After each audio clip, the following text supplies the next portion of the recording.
हर साल लाखों बच्चे एग्जाम देते हैं आईएएस के लिए। आईएएस अफसर बनना अपने आप में गौरव की बात है और भारत देश में तो ये बहुत ही रेपुटेटेड पोस्ट है।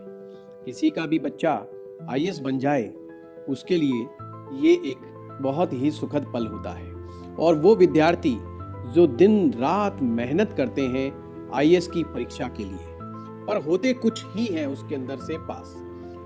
बहुत सारे आईएएस बनने की इच्छा रखने वाले लोग भी हमारे पास आते हैं। वो समझना चाहते हैं कि क्या उनकी जन्म पत्रिका में ये योग है।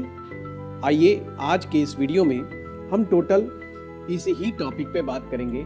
25 वर्षों के अनुभव के साथ 2026 में मैं आ रहा हूं आपको पूरा 1 साल का कोर्स सिखाने के लिए। जी हाँ, ज्योतिष सीखना है तो तुरंत कॉल करें।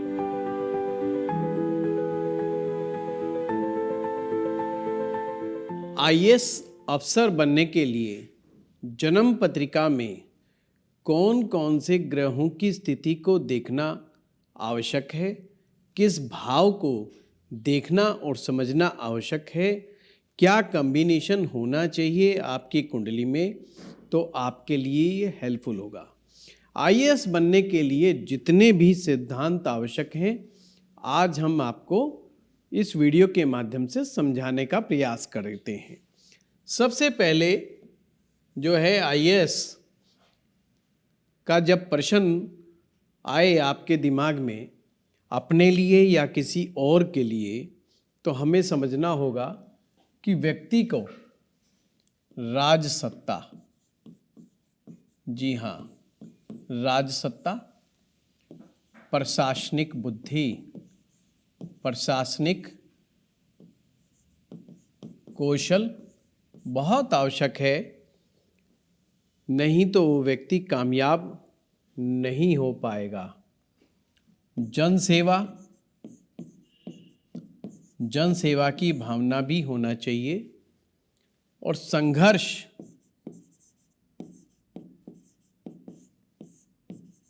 करने का जज्बा।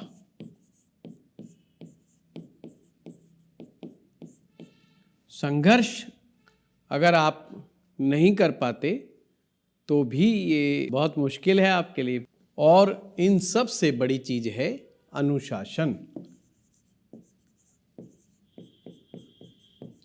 अनुशासन के बिना यानी कि डिसिप्लिन के बिना आप इस पर विचार करना ही बंद कर दीजिए।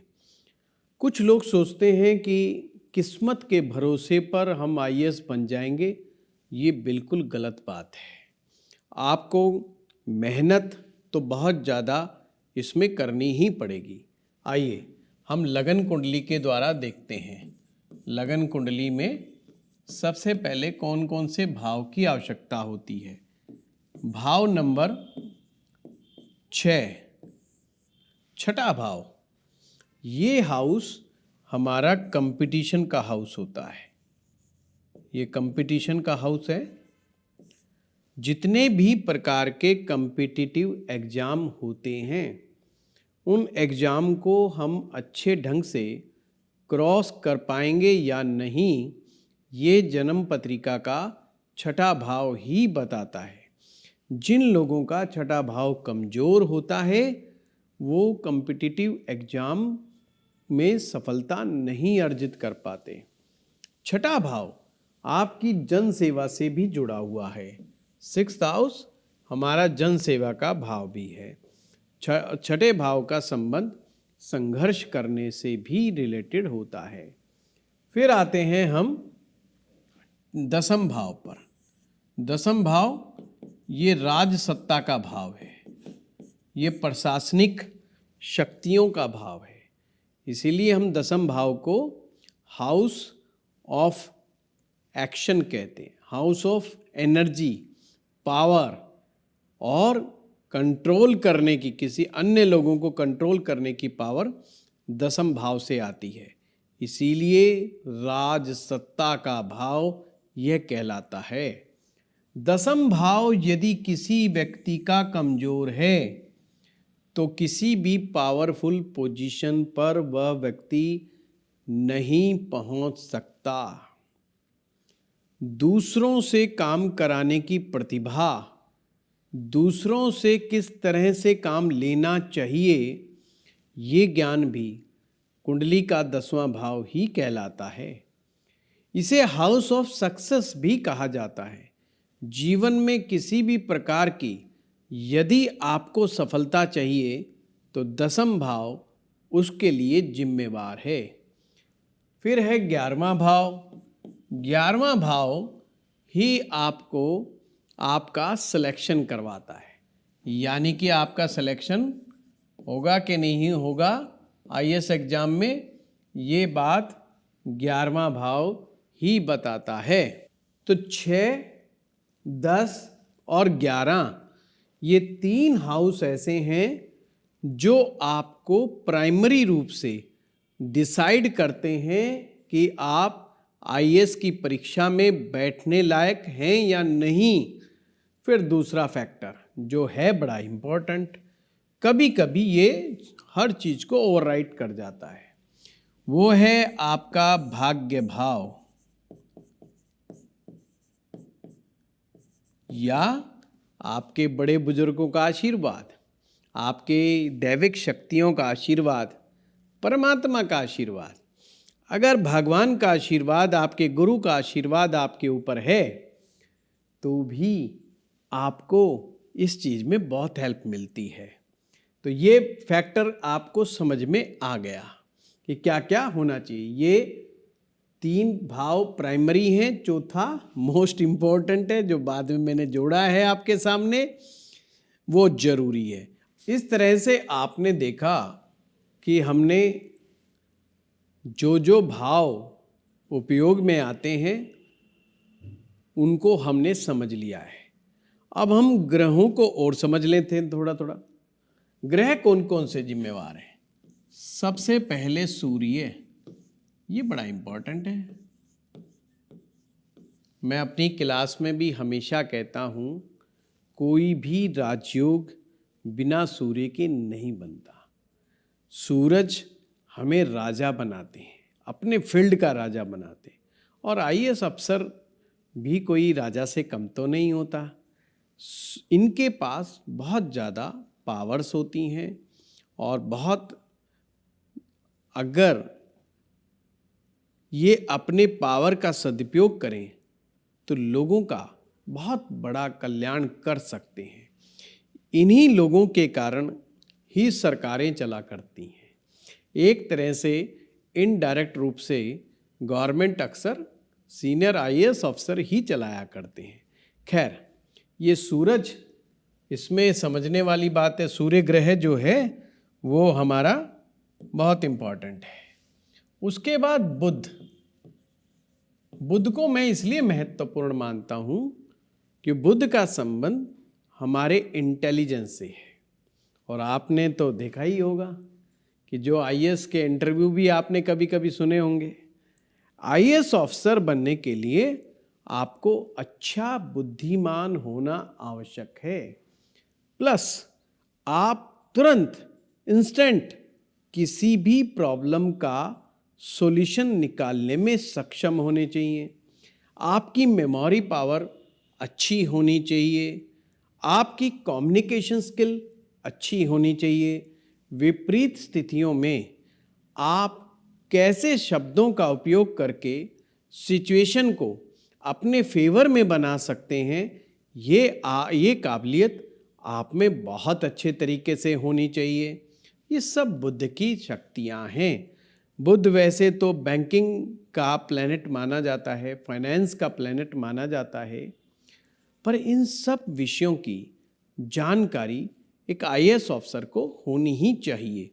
करंट अफेयर्स, अभी प्रेजेंट में कब कहाँ क्या चल रहा है, इसके बारे में भी वो पूरा अवेयर होना चाहिए, अलर्ट होने चाहिए। ये सब मरकरी के गुण हैं। फिर आता है मंगल ग्रह। मंगल ग्रह आपको जो है संघर्ष करने का जज्बा देता है। मंगल संघर्ष करने का जज्बा देता है। आपको पावर का उपयोग किस तरीके से करना है, शक्ति का उपयोग किस तरीके से करना है, ये बात मंगल से आती है। प्रशासनिक शक्तियाँ जो है 2 ग्रह देने में सक्षम होते हैं, एक सूरज और एक मंगल। मंगल को मैनेजमेंट का प्लैनेट भी कहा जाता है। किसी भी चीज़ को, किसी इवेंट को मैनेज कैसे करना है, ये बिना मंगल की ताकत के नहीं हो पाता है। दूसरा, ईमानदारी से, सक्षमता के साथ, बहादुरी के साथ अपनी बात को रखना, ये बिना मंगल के संभव नहीं है। अगर मंगल कमज़ोर होगा आईएएस ऑफिसर का, तो उसे तो कोई भी बेचारा डरा देगा, कोई भी धमका देगा और वो पावरफुली चीज़ों को हैंडल कर ही नहीं पाएगा। शक्तियों का उपयोग किस दिशा में करना है, ये मंगल की ताकत ही डिसाइड करती है। सूर्य हो गया, मंगल हो गया, और फिर हम आते हैं नेक्स्ट प्लेनेट पर जो बहुत इंपॉर्टेंट है, गुरु ग्रह। गुरु ग्रह वैसे तो ज्ञान का ग्रह है, पर बिना गुरु के बात आगे बनती नहीं। नीति निर्धारक, नीतियां बनाने में, किसी समाज को सुधारने के लिए क्या क्या कदम उठाए जाने चाहिए, गुरु ग्रह सलाहकार की तरह होता है, गाइड की तरह होता है, मेंटोर की तरह होता है। तो गुरु अगर आईएएस ऑफिसर का अच्छा होगा तो निश्चित रूप से वह विद्वान तो होगा ही होगा, साथ में वो गवर्नमेंट को समझा सकते हैं, वो नेताओं को समझा सकते हैं किसी भी चीज़ को सोसाइटी में किस तरह से लागू किया जाए, कौन सा रूल बनाया जाए और कौन सा रूल ना बनाया जाए। इस मामले में गुरु बहुत हेल्पफुल होता है। फिर है शनि ग्रह।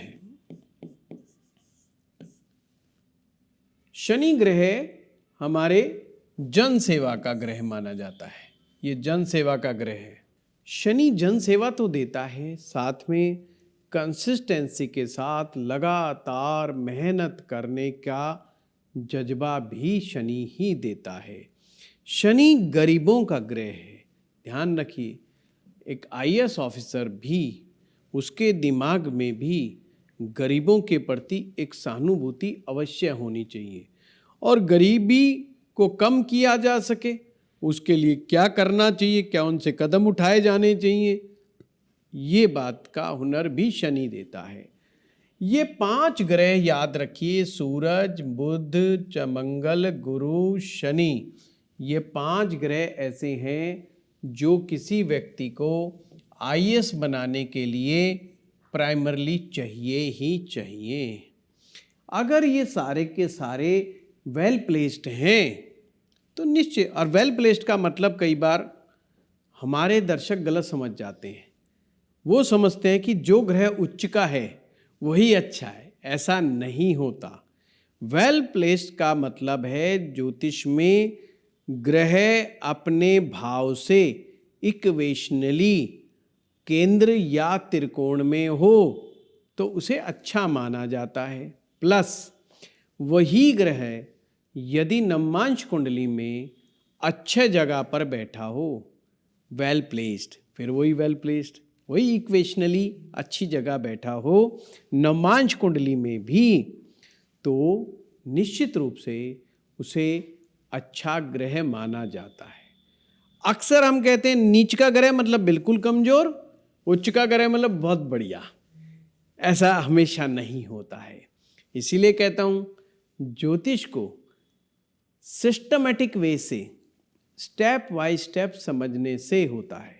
अच्छा, कई बार दर्शक सोचते हैं कि हम YouTube भरा पड़ा है ज्योतिष के प्रोग्राम से या एस्ट्रोलॉजी के उसमें मटेरियल बहुत है, हम ऐसे सीख लेंगे। हो सकता है आप बहुत बुद्धिमान हो। बहुत बुद्धिमान की जब बात आती है वो मात्र 5 से 7% लोग होते हैं जो केवल YouTube चैनल को देख के भी चीज़ को पकड़ लेते हैं। पर हर स्टूडेंट ऐसा नहीं होता। उसे एक सिस्टमेटिक रूप से एक मेंटोर की, एक गाइड की, एक गुरु की आवश्यकता होती ही होती है। अगर आप भी सच वास्तव में ज्योतिष सीखना चाहते हैं तो आप किसी व्यक्ति को अपना टीचर बनाइए। कोई और नहीं पसंद आ रहा है तो आप हमारे संस्थान से, एस्ट्रो पाठशाला से संपर्क स्थापित करके आप ज्योतिष सीख सकते हैं। हमारा अभी मार्च में 3 मार्च 2026 से नया कोर्स आ रहा है लाल किताब का। लाल किताब सीखना चाहते हैं तो सीख सकते हैं। हमारा फिर जो है वैदिक ज्योतिष का कोर्स भी आ रहा है, बीच बीच में और कोर्स भी आ रहे हैं। तो आप संपर्क में रहें, ज्योतिष सीख जाएंगे। ठीक है, तो आपको स्टेप बाय स्टेप सीखेंगे तो दिक्कत आएगी नहीं। अब हम चर्चा करते हैं, इनको मैं हटा देता हूं थोड़ी देर के लिए, कि भाई और क्या कॉम्बिनेशन चाहिए आईएएस बनने के लिए। तो एक बहुत ही अजीबोगरीब सा कॉम्बिनेशन है, उसे कहते हैं सूर्य शनि योग।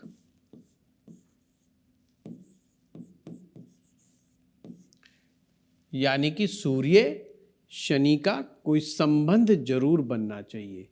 सूर्य और शनि एक दूसरे से, जैसे मान लीजिए सूर्य यहाँ बैठा है, शनि यहाँ बैठ गया, तो सप्तम दृष्टि दे जा रही है।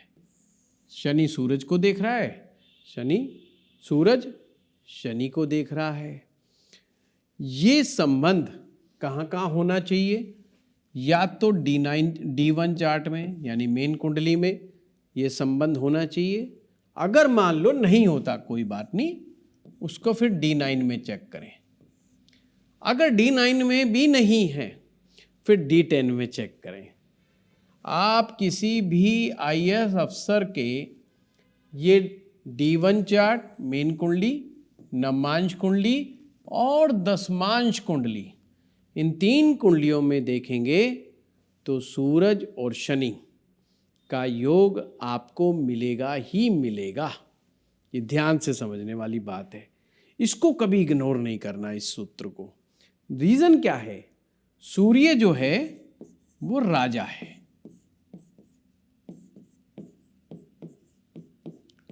और राजा का एक सेक्रेटरी भी होता है ना। आपने भी देखा होगा, जो भी कैबिनेट मंत्री होते हैं, जो बड़े बड़े प्रशासनिक अधिकारी होते हैं, उनके पास एक पर्सनल सेक्रेटरी जरूर होता है। किसी के पास 1 होता है, किसी के पास 2 होते हैं, कई बार 4-4, 5-5 भी होते हैं, और ज़्यादा भी हो सकते हैं। खैर, एक तो होता ही है, जो भी आप पावरफुल पोजीशन में होते हो, ये आपका सेक्रेटरी एक तरह से आपका सहायक कह लो, चलो सहायक जरूर होना चाहिए। राजा है पर उसका कोई सहायक नहीं है तो राजा कैसे हो सकता है?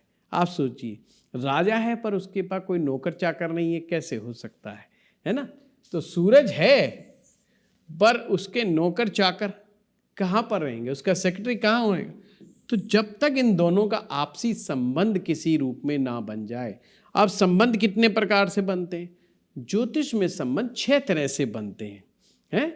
अब वो तो आपको पूरा पढ़ना पड़ेगा, नहीं तो हमारे पीछे वीडियो में जाके देखिएगा कि ग्रह संबंध कितने प्रकार का होता है और कैसे बनता है।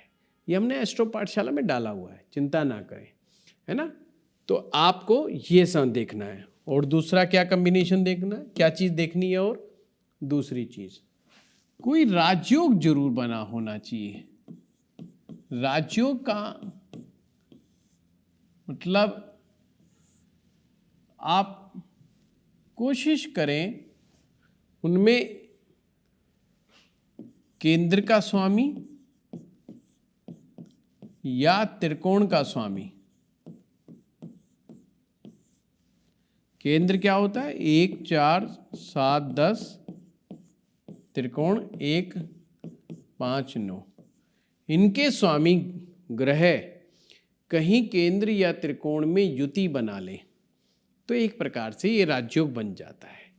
अगर कुंडली में राजयोग उपस्थित है, चाहे वो हल्का ही है,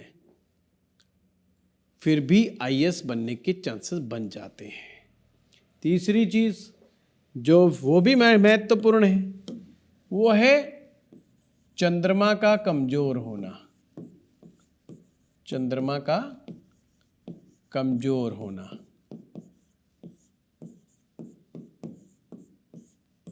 ये बड़ा महत्वपूर्ण है।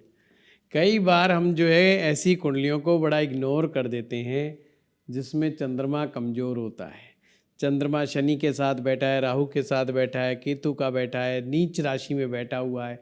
नीच राशि का चंद्रमा आईएएस बनने में बड़ी मददगार होता है, खराब नहीं होता, मददगार होता है। उल्टा कुछ ऐसी पोस्ट पोजीशन होती हैं। मैं आपके सामने एक जन्म पत्रिका रखता हूँ। ये मकर लगन की कुंडली है।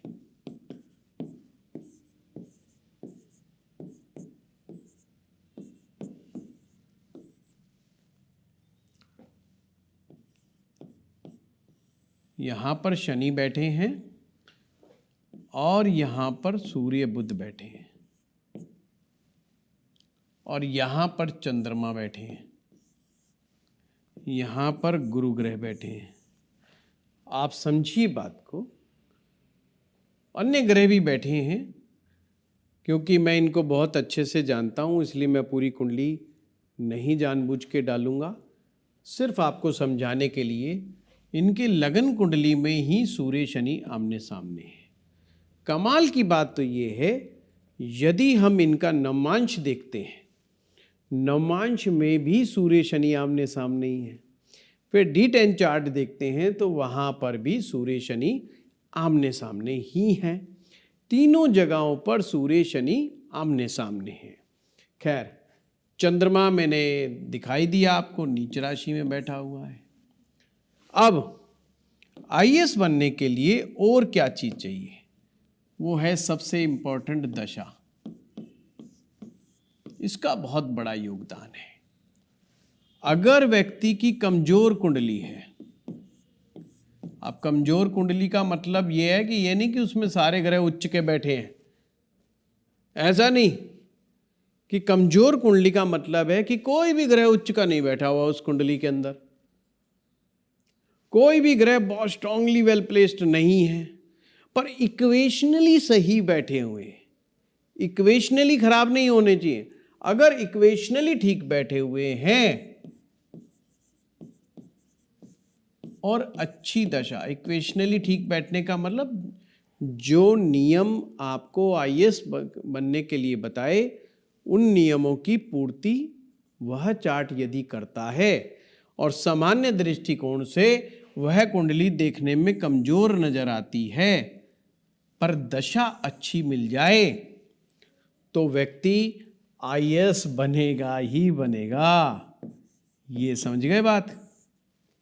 अब दूसरी तरफ कुंडली देखने में मजबूत नजर आ रही है, अच्छी कुंडली है, ग्रह उच्च का बैठे हुए हैं, शिक्षा का ग्रह उच्च का बैठा हुआ है, लगन का स्वामी बहुत पावरफुल बैठा हुआ है ना, और दशमेश अच्छा बैठा हुआ है, परंतु दशा अच्छी नहीं, दशा ठीक नहीं, तो नो चांस। अगर दशा खराब है फिर आईएएस उस दशा में निकालना बड़ा मुश्किल हो जाता है। फिर भी कौन कौन सी दशाएं ऐसी हैं जो आपको हेल्प करती हैं आईएएस बनने में? छठे भाव की दशा, 6th लॉर्ड दशा है। वैसे सामान्य ज्योतिष में छठे भाव की दशा को अच्छा नहीं माना जाता है ना, संघर्ष की दशा माना जाता है। खैर, ध्यान से समझना, जिस व्यक्ति के जीवन में संघर्ष नहीं, वो व्यक्ति आईएएस ऑफिसर नहीं बन सकता। अगर कुंडली में संघर्ष लिखा है तो ही आगे बढ़िए। अगर कोई कहता है कि मेरे को आईएएस बनना है, पहले देख लीजिए कि संघर्ष है कि नहीं है, और संघर्ष कौन सा भाव पैदा करता है? छठा भाव, 8वां भाव, 12वां भाव। तो ये भी एक सूत्र है कि छठे भाव, 8वां भाव, 12th भाव, इन्वॉल्वमेंट होना बहुत जरूरी है। अगर ये इन्वॉल्व नहीं है 6, 8, 12, तो हम सामान्य दृष्टिकोण से 6, 8, 12 भाव को अच्छा नहीं मानते, पर आईएएस की जिंदगी में इनका प्रभाव इनके जीवन पे जरूर होना चाहिए, है ना। तो आईएएस बनने के लिए संघर्ष से घबराना नहीं चाहिए। जी तोड़ करके मेहनत करना आपको जरूरी आना चाहिए। अभी हमने समझाया कि दशा मोस्ट इंपॉर्टेंट। एक बहुत प्यारा सूत्र D9 चार्ट में, D9 चार्ट में नवमांश कुंडली में किसी भी सूरत में सूर्य और शनि ग्रह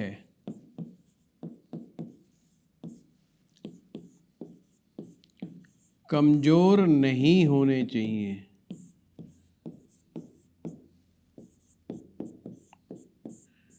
एक सूत्र तो बताया था कि सूर्य और शनि का संबंध होना चाहिए, और ये दूसरा सूत्र है कि सूर्य और शनि किसी भी सूरत में नवमांश कुंडली में कमजोर नहीं होना चाहिए।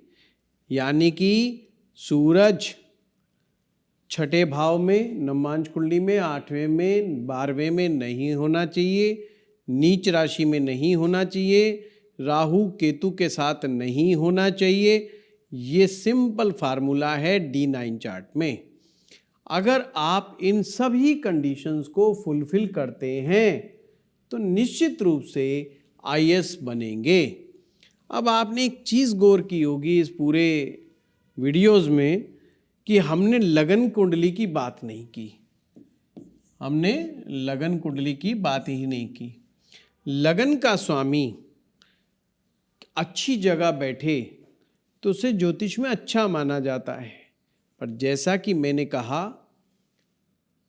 मैंने कई कुंडलियां देखी हैं जिसमें लगन का स्वामी छठे भाव में बैठ जाता है, जिसे अच्छा नहीं माना जाता। लगन का स्वामी 8वें में बैठ जाता है, उन्हें भी आईएएस बनते हुए देखा है। छठे का लगन का लॉर्ड छठे में हो, उन्हें भी आईएएस बनते हुए देखा है। लगन का स्वामी 12वें में बैठा हो, उन्हें भी आईएएस ऑफिसर बनते हुए देखा है हमने। यानी लग्नेश की जो प्लेसमेंट है अगर बहुत अनुकूल नहीं भी है तो भी हमने आईएएस ऑफिसर बनते हुए देखा है। पर इसका मतलब नहीं कि लग्नेश कमजोर होना चाहिए, नहीं, इसका कदापि मतलब नहीं। सिंपल ये समझाने का प्रयास है, केवल किसी व्यक्ति का लग्नेश 6, 8, 12 देख के उस कुंडली को रिजेक्ट ना करें। दूसरी सबसे बड़ी बात, अगर अभी आप केवल ज्योतिष सीख रहे हैं, आपको पूरा अनुभव नहीं है, और कोई ऐसा व्यक्ति या युवा या युवती आपके पास अपनी कुंडली लेकर के आती हैं कि क्या मैं आईएएस बन सकती हूँ, और आपको आईएएस अफसर्स की कुंडली देखने का अनुभव नहीं है, तो आप अपने से ज़्यादा अनुभवी व्यक्ति के पास भेज दें। उसे डिमोरलाइज ना करें या गलत डायरेक्शन ना दें या झूठा आश्वासन ना दें कि वो आईएएस बन जाएगा। ऐसा ना कहें। हो सकता है वो अपने 4 साल 5 साल जीवन के बहुत कीमती साल इसी परीक्षा की तैयारी में निकाल दे और हर बार उसको असफलता का सामना करना पड़े। इससे उसको बेचारे को काफ़ी मानसिक पीड़ाएं होती हैं। कभी कभी कुछ लोग तो डिमोरलाइज हो जाते हैं। तो वास्तविकता तो ये है कि अगर कोई व्यक्ति जीवन में आईएएस नहीं बनता तो इसका मतलब ये नहीं कि वो अपना जीवन अच्छे से नहीं जी सकता। ये एक बहुत महत्वपूर्ण पद है, हमारे देश का एक सम्मानित पद है, पर इसका तात्पर्य ये नहीं अगर आप इसमें असफल हो जाएं तो आप जीना ही छोड़ दें। हताशा, निराशा, उदासी नहीं होनी चाहिए। और आप अगर वैसे भी कमज़ोर दिल के हैं तो मैं कहूँगा अपने कैरियर में चुनाव किसी दूसरी चीज़ के लिए कर लें। जीने के लिए बहुत सारे रोज़गार हमारे देश में अवेलेबल हैं।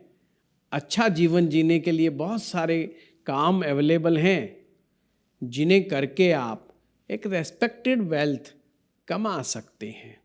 ठीक है, तो जो लोग आईएएस अफसर बनना चाहते हैं इस वीडियो को देखें, समझें, एक्सपर्ट एडवाइस लें। आपको ये वीडियो कैसा लगा कमेंट बॉक्स में लिख के ज़रूर बताएं। धन्यवाद।